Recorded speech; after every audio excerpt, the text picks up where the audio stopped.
আপনারা দেখছেন সময়ের সাথে। সৌজন্যে লন্ডন ল অ্যাসোসিয়েটস।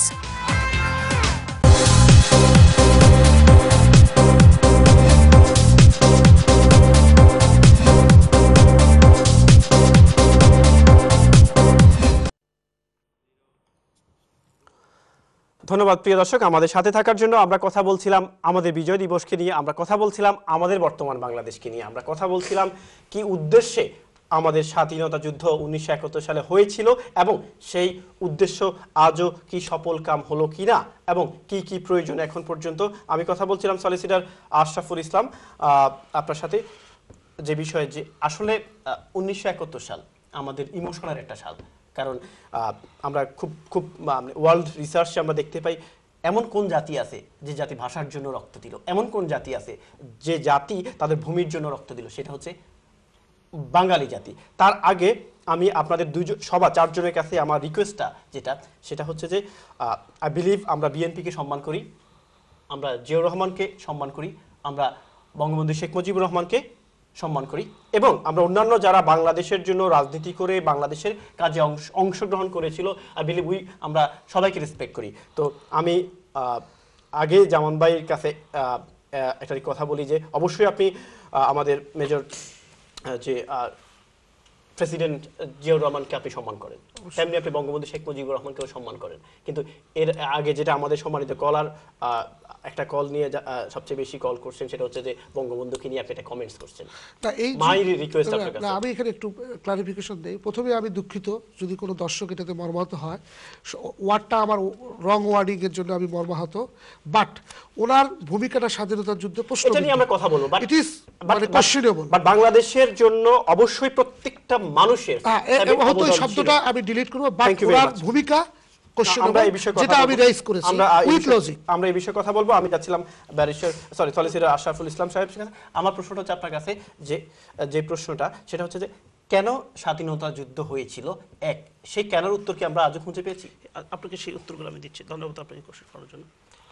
আপনাকে স্মরণ করতে হবে যে আমি কিন্তু কেন স্বাধীনতা, যে কারণে আমরা তো স্বাধীন চেয়েছিলাম পাকিস্তান, আমরা তো পাকিস্তান করেছিলাম আজাদি পাকিস্তান, সেখান থেকে কেন বাংলাদেশ আসলো? যখন তারা ভাষার উপর আঘাত দিল তখন আমরা বুঝলাম যে তাদের সাথে এই 1200 মাইল দূরত্ব, তারা আসলে আমাদের স্বাধীন হিসাবে সম্মান দিচ্ছে না, আমাদের শোষক হিসেবেই, এবং এই ভাষাটাকে স্তব্ধ করে।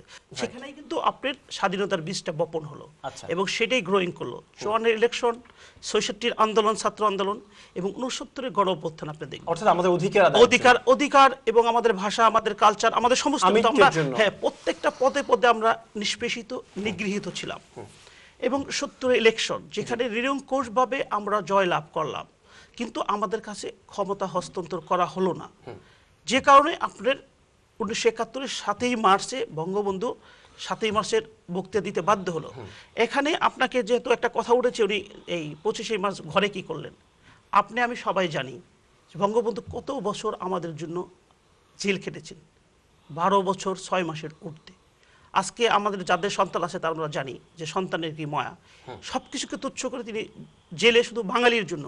আপনাকে আরেকটি কথা বলি, গতকাল নেলসন ম্যান্ডেলাকে দাফন করা হয়েছে। আপনি লক্ষ্য করবেন সেই ঐতিহাসিক নেতার, ওনার কিন্তু 28 বছর উনি জেল খেটেছেন। নেলসন ম্যান্ডেলা, ওনাকে যেখানে রাখা হয়েছে, একটা দ্বীপে রাখা হয়েছে, ওনার একমাত্র ওয়াইফের সাথে ওনাকে সাক্ষাৎ করতে দেওয়া হয়েছে 6 মাস পর পর। এই কথাটার পিছিয়ে বঙ্গবন্ধুর সাথে একটা কথা আছে। আপনার যখন 25শে মার্চ বঙ্গবন্ধুকে নিয়ে যাওয়া হলো পাকিস্তান কারাগারে, 25শে মার্চ থেকে 10ই জানুয়ারি 16 ডিসেম্বর আগ পর্যন্ত কোনো সাংবাদিক, কোনো ঐতিহাসিক ব্যক্তি, কোনো রাষ্ট্রপ্রধান, ইভেন কি কারোর সাথে কি বঙ্গবন্ধুকে সাক্ষাৎ করতে দেওয়া হয়েছে? বাংলাদেশে কি যখন পাকিস্তানে রাখা হয়েছে, নেলসন ম্যান্ডেলা কিন্তু 6 মাস পরে তার ওয়াইফের সাথে কথা বলতে পেরেছে, সে কিন্তু পৃথিবী সম্বন্ধে জানতে পেরেছে, তার আন্দোলন সম্বন্ধে ফলো আপ করতে পেরেছে। কিন্তু বঙ্গবন্ধু ওই যে কাঠের, যেখানে তাকে ফাঁসির মঞ্চে নেওয়া হয়েছে, যেখানে কবর খোদা হয়েছে, যেখানে তাকে আইসের মধ্যে রাখা হয়েছে, কিন্তু তিনি এক মুহূর্তের জন্যও কখনোই আমাদের অধিকার থেকে বিচ্যুত হয়নি। আমি আমাদের দলীয় একটা এক্সাম্পল আপনাকে বলি, যেহেতু কথাগুলো আসছে। আমি একটা কলার নিয়ে আপনার কাছে আসি, কলার নিয়ে আমি আসি, এবং এখানে আমাকে একটু বলতে আমি আপনাকে বলতে দেব, আমি আসছি আপনার কাছে। প্রিয় দর্শক, আমি আপনাদের কাছে কল রিসিভ করার আগে একটা কথা বলি, সেটা হচ্ছে যে আমরা এর আগে যে কথাগুলো বলছি, অবশ্যই আমরা যারা বাংলাদেশের স্বাধীনতা যুদ্ধে বিন্দুমাত্র অবদান রেখেছিলেন, আমরা সবাইকে শ্রদ্ধা সালাম জানাই, এবং I believe BNP, Awami League, Jamaat, Jatiya Party, everybody same শ্রদ্ধা জানাবেন, যেটার এক্সাম্পল আমরা একটু আগে দেখলাম। আমি কলার কাছে যাচ্ছি। কলার, আসসালামু আলাইকুম। কলার, আসসালামু আলাইকুম। ওয়ালাইকুম আসসালাম। হ্যাঁ, আপনার টিভি সাউন্ড একটু কমান প্লিজ। শুনতেছেন? আমি শুনতে পাচ্ছি, বলেন। আচ্ছা, আমি ওই কেটে আসছি, আমাদের বিএনপি যে যুগ্ম, উনি অলরেডি কথাটা উড্র করছেন, সো আপনি এই বিষয়ে কথা না বলেন। উনি কথাটা উড্র করছেন, ধন্যবাদ। উনি কথাটা, আমি আবারও বলি যে আমরা এখানে বিজয় দিবসকে নিয়ে আলোচনা করার জন্য বসি। আমি যাচ্ছি নেক্সট কলারের কাছে। কলার, আসসালামু আলাইকুম। কলার, আসসালামু আলাইকুম। কলার, শুনতে পাচ্ছেন? আপনি স্টুডিওতে কথা বলছেন। জি, আমি বলতে চাইছিলাম আপনাদের টপিক হচ্ছে কারেন্ট বাংলাদেশ। জি। আর আমরা অনেক পুরানো একটা ইস্যু নিয়ে আসলে এটা দেখতে কেমন দেখায়। আজকে আমাদের বিজয় দিবস, এটা কারেন্ট কিন্তু। জি, আচ্ছা ঠিক আছে, থ্যাংক ইউ। আমার একটা মন্তব্য আছে এবং সাথে কিছু অ্যানালাইসিস। জি, একদম সংক্ষেপে একটু। যেখানে রুল অফ ল, আইনের শাসন নাই বা আইনের শাসন ধ্বংস করা হয়েছে, সেখানে বিজয় দিবস অর্থহীন। আচ্ছা, ব্যাখ্যা হলো, আজকে দেশের সর্বোচ্চ আদালত পর্যন্ত আমরা কিন্তু আইনের শাসন প্রতিষ্ঠা করতে আমরা ব্যর্থ হই। আচ্ছা।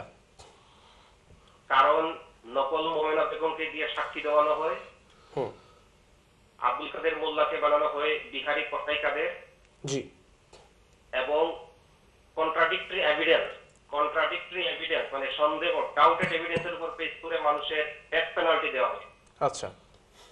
আরো কিছু রেফারেন্স আমি দেই।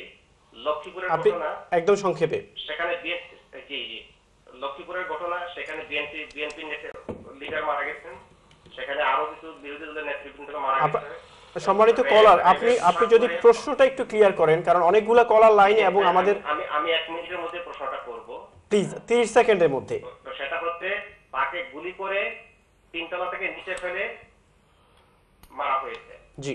এবং সাতক্ষীরার আজকের খবর হচ্ছে সেখানে বুলডোজার চালানো হচ্ছে মানুষের উপরে, খালি বাড়িগুলোতে বুলডোজার চালানো হচ্ছে। আমরা অনলাইনের মাধ্যমে খবর পেয়েছি, জি, মানে প্রতিবেশী দেশ থেকে কিছু আর্ম ফোর্সেস দেশের ভিতরে ইন করানো হয়েছে, মানে বর্তমান ক্ষমতাসীনদের প্রোটেকশনের জন্য।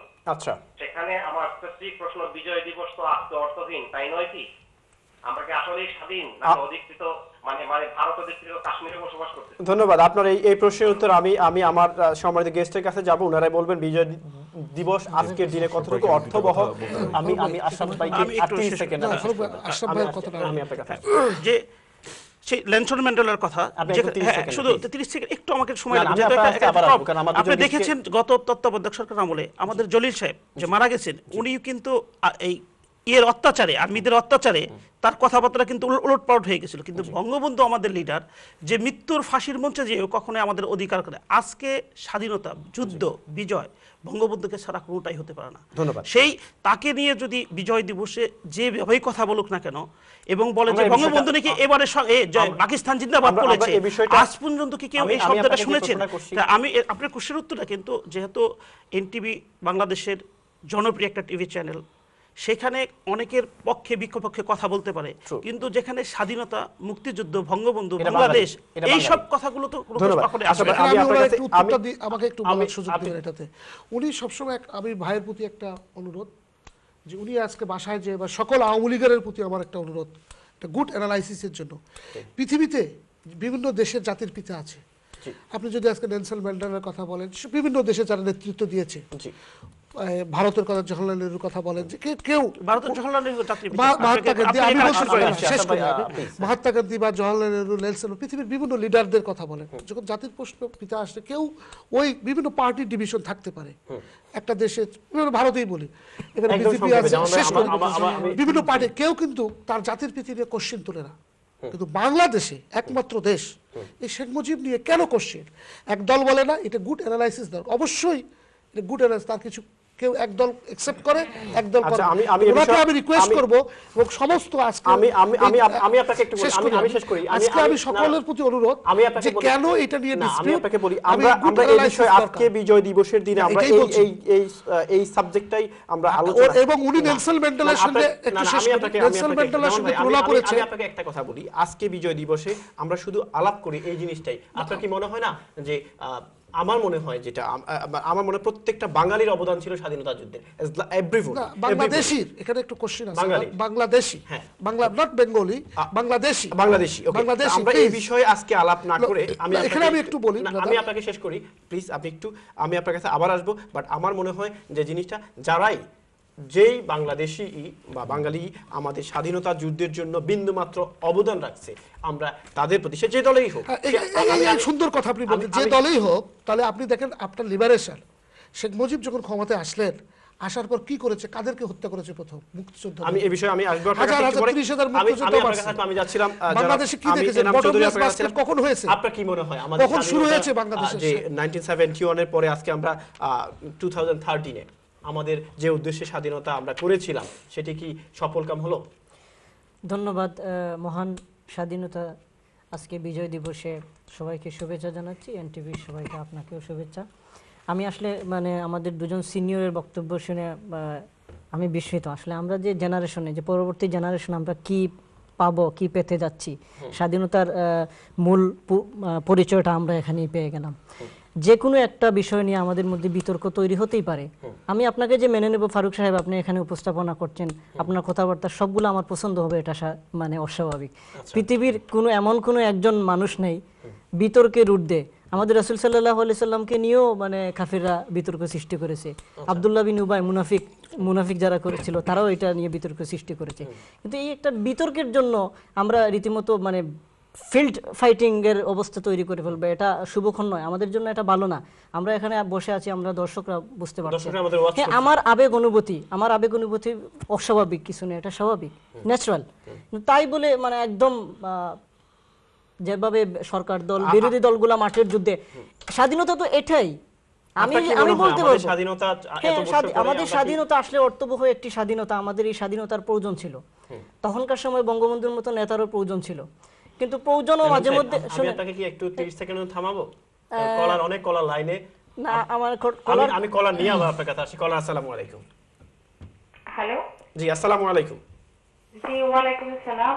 ভাইয়া আমি বলছি অজন্তা, গণজাগরণ মঞ্চ যুক্তরাজ্যের পক্ষ থেকে।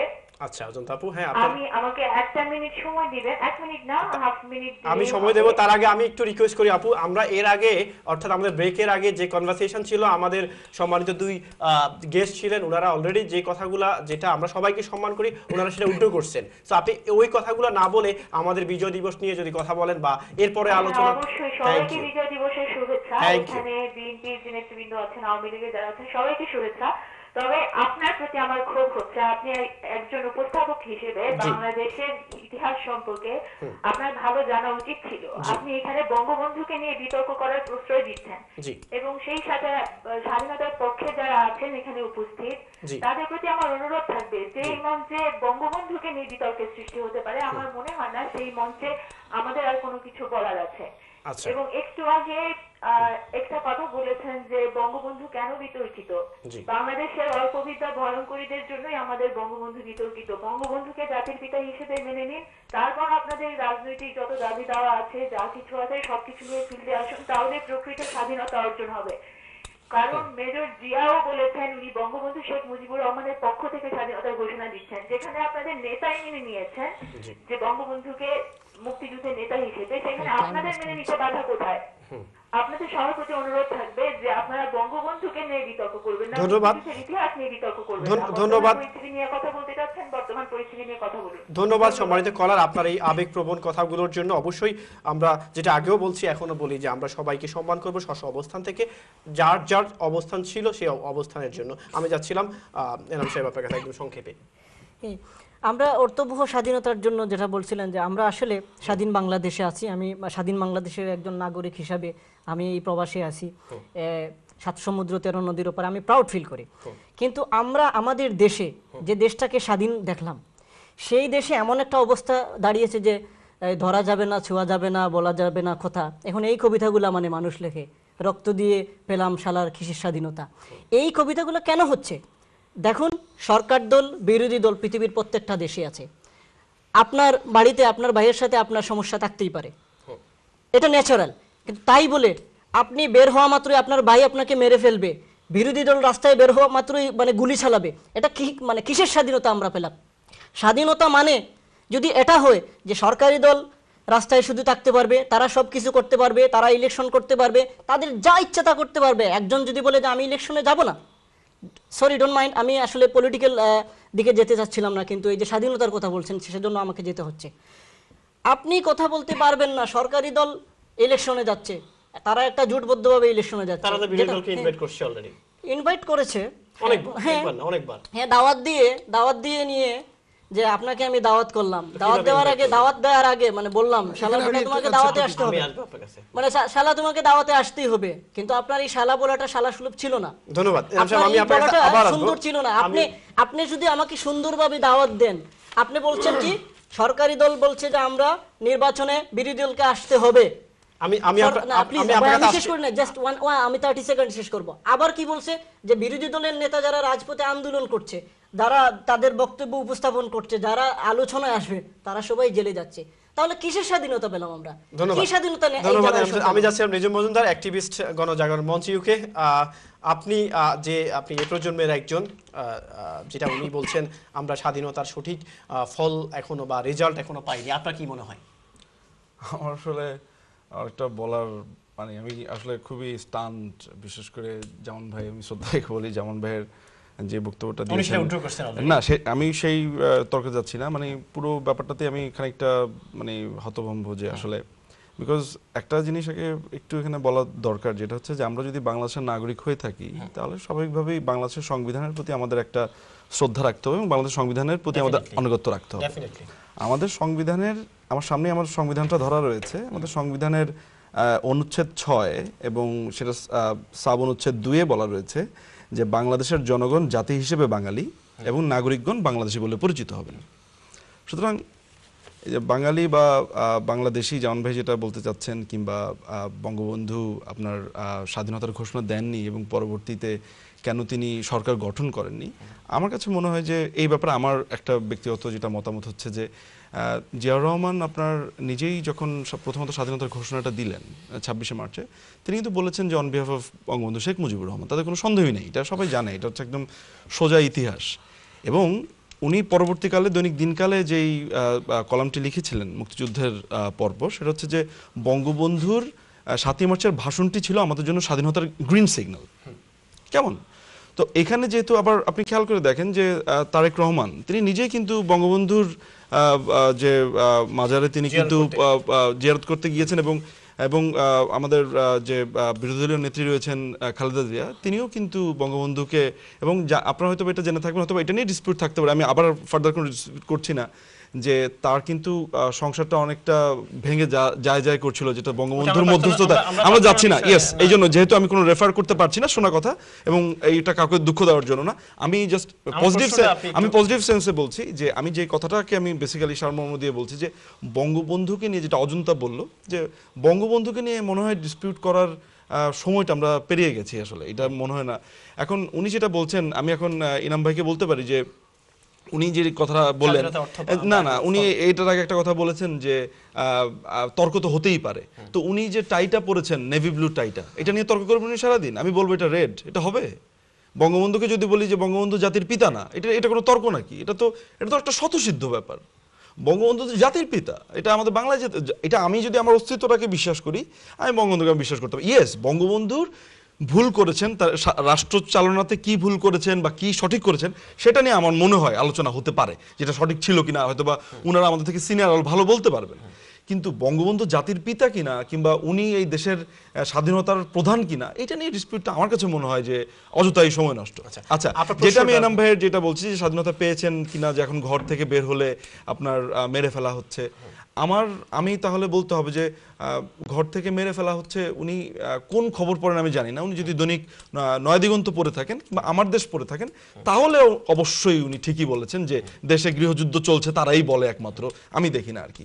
সেটা হচ্ছে যে জামাতে ইসলামী এই দেশে আপনার যখন সাইদির মামলার শেষ সাক্ষীটা চলে গেল 23 অক্টোবর এবং 5 তারিখে ছিল হচ্ছে যুক্তিতর্ক শুনানির সময়। সেদিন যখন সুখরঞ্জন বালিকে আপনার 5 তারিখে ওরা হঠাৎ করে একটা অ্যাবডাক্টেড বলা হচ্ছে, তাকে খুঁজে পাওয়া যাচ্ছে না, তাকে যেদিন আপনার কোর্টে নিল 8টার সময় 5ই নভেম্বর, সেদিন প্রথম আপনার পুলিশকে আক্রমণ করলো জামাত ইসলামের কর্মীরা। বাংলাদেশে এই গত 5 বছর বেসিক্যালি অ্যাটাকটা হলো কিন্তু তখন থেকে শুরু, যা এই পুরো দেশটাকে নরকে পরিণত করেছে জামাত শিবিরের ক্যাডাররা। এখন যদি ব্যাপারটা এমন হয় যে আইনের শাসনের কথা উনি বলছেন, রুল অফ ল তো এই বছর এই মানে আওয়ামী লীগের টেনিয়রে তো হচ্ছে রুল অফ লটা হচ্ছে 42 বছরে যে বিচারটা হয়নি, সেই বিচারটা এই টেনিয়রে হয়েছে। এবং সেটা প্রতিষ্ঠা করা যদি হয় রুল অফ, আমরা এখন সবাই বলে থাকে কালচার অফ ইম্পিউনিটি থেকে যে আমরা মুক্তি পাচ্ছি, রুল অফ ল তো প্রতিষ্ঠিত হলো। এখন রুল অফ প্রতিষ্ঠিত করবার কারণে যদি আপনার জামাতের যে কর্মীরা মনে করে যে তাদের নেতাকে মেরে ফেলা হচ্ছে, তাই তারা অ্যাটাক করবে, আপনি বাঁশের কেল্লাতে যান না। বাঁশের কেল্লাতে বলা হচ্ছে যে ইমরানের সরকারকে খুন করে ফেলো যেখানে পাও সেখানে, তারপরে 71 টিভিকে জিম্মি করে আপনার এটা আদায় করতে হবে। এখন যদি আমি একটা ব্রেক নিয়ে এসে আপনার সাথে এই বিষয়ে কথা এই জিনিসটা একটা আমি 10টা সেকেন্ডে জাস্ট ক্লিয়ার করি যে জামাতে ইসলামের ছেলেরা মারছে হচ্ছে প্রশাসনকে, অ্যাটাক করছে রাষ্ট্রের উপরে। সেইটা যদি উনি মনে করে থাকেন যে বিরোধী দলকে কথা বলতে দেওয়া হয় না, আমার এই কথা বলতে দেওয়ার কোনো দরকার নেই। আমি আসছি আপনার কাছে আবার আফটার ব্রেক। প্রিয় দর্শক, আমরা কথা বলছিলাম আমাদের বিজয় দিবসকে নিয়ে এবং বর্তমান বাংলাদেশকে নিয়ে, অর্থাৎ আমাদের যে বিজয় দিবস হচ্ছে বাংলাদেশে বা বাহিরে, আমরা দুই পক্ষেরই কথা শুনছি যে আমাদের কেন স্বাধীনতা যুদ্ধ হলো এবং স্বাধীনতা যুদ্ধে সফলতা আমরা কতটুকু পেলাম, এ বিষয়ে আমরা আরো কথা বলবো আফটার ব্রেক। আপনারা ততক্ষণ আমাদের সাথেই থাকুন।